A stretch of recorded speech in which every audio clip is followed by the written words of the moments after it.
So Maurice Riordan said very succinctly that one of the things that poetry does is open the doors of perception, or another way of putting it, it increases our stock of available reality. I love that phrase. Enlarging our capacity. I love that phrase, to understand and take in things. I believe that with every fiber of my being. If I didn't, I would have given up.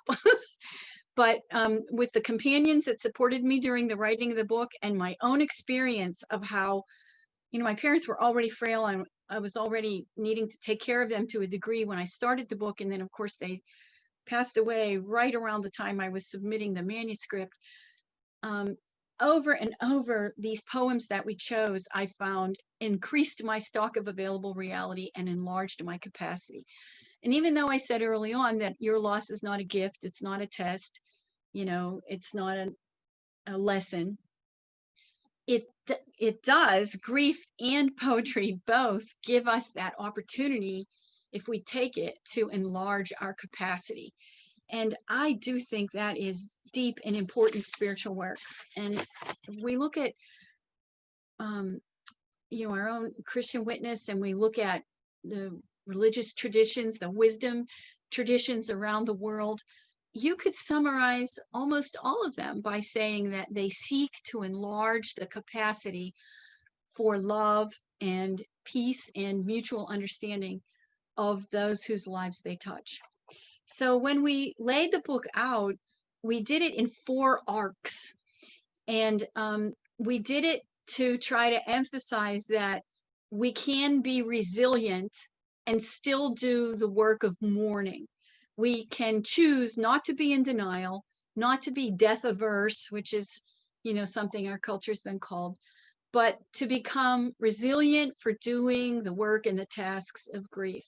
And there's a bunch of evidence, research that I would like to see, more widely disseminated, that things like journal writing, naming feelings and telling stories, adopting or expanding our mindfulness practices when we're grieving or working with grievers, walking and being out in nature in a mindful way, which some people are calling nature therapy, and healthy self-care practices are all elements in the total pie of doing, they're all pieces of the pie in doing the work of grief. And you may wonder, well, why would you start the first section of your book with dusk and twilight, facing mortality, a diagnosis, anticipatory grief, or caregiving and the long goodbye that so many people experience when they're losing someone to dementia or Parkinson's? Well, it's because we know now from the research that grief starts often well before the death. Now, if the death is a sudden loss or a violent death, that's really, every loss is horrible. There would maybe not be that anticipatory grief, but the majority of us suffer losses due to illness or old age or, addiction and so on. And those griefs are anticipatory. This can't end well. And they last for a long time before the actual death can happen. So I'm sending you out like missionaries to share that too. If anticipatory grief is a new idea to you, tuck that away in your toolkit, because when I work with people and I tell them, well, I interviewed dozens and dozens of people, both grievers and people who work with grievers, while I was doing the book. And some of the grievers had never heard of anticipatory grief. And when you tell them what it is, just introduce it as a concept, they kind of light up. You can see that it helps take away some of their burden, because they've been beating themselves up because they're sad and the person is still there. But I know from experience with dementia that the person is still there physically, but they are not, in many ways, the person that you knew. And that's very sad. Then the second arc is the sunset, the death of the actual death and the funeral. And then the deaths of family, partner, spouse, untimely death. So reflections on the loss in the weeks that follow and months that follow the loss is arc 3. And then the last arc is starlight to dawn. You know, the sun comes up again. Most of us do learn how to carry this. Most of us don't waste our pain. We become wiser because of our pain. And we learn to be grateful and happy and love in a new way and again. So you notice also that each of the 4 arcs has mindfulness activities, and those are for people who don't only love words, they love actions. And the reflections that follow each poem, this is not just a book of poetry, this is really a companion on your grief journey. So there's a poem, but then there's a reflection that I wrote and that a bunch of beta readers really read and improved. And this group was very open source. There's a lot of people's wisdom in this book, and I'm proud and delighted by that. There's a reflection with a couple reflection questions, but the poems were all chosen to be accessible, to be understandable. They're not sing-song, they don't sound like greeting cards, but they are mostly contemporary poetry that are pretty easy to discuss and reflect on, and that most people find are a powerful springboard for either prayer or meditation or journal writing. And then the mindfulness activities at the end of each section give you ideas for ways to memorialize your loved one, to build that enduring connection that Worden talks about as the 4th task of mourning, and so on. And I'm really proud that the book was reviewed by people who are offering spiritual care, clergy, chaplains, social workers, all contributed to the book, and some reviewed it. So what is mindful reading? Well, there's different ways to do it. Some of you will have heard of or done Lectio Divina, and that's just Latin for, the divine word.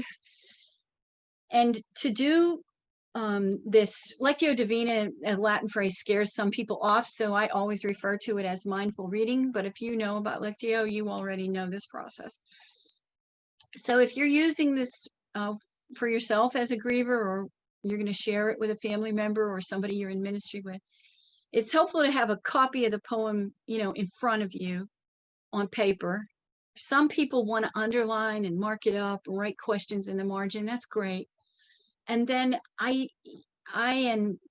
recommend, and I learned this from people more expert than myself, that it's a good idea to read the poem out loud, even if you're by yourself. For most of the history of the world, poetry was understood as an art that comes off your lips and falls on your ears. It's only in very recent years that people are imagining themselves or others reading poetry in an armchair under a lamp alone.